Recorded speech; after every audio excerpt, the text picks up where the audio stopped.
How to add a VPN profile or connections on Samsung Galaxy S26 Ultra.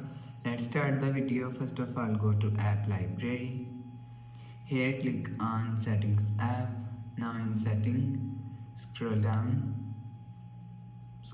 You will see first option is Connections. Click on Connections.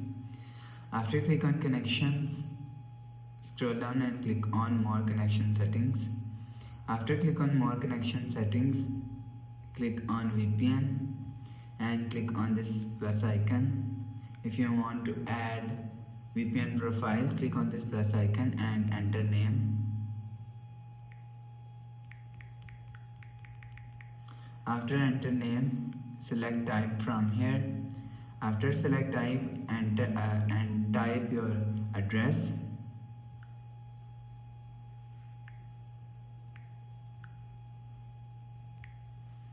And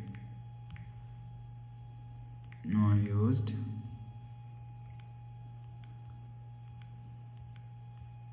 After adjusting, click on save.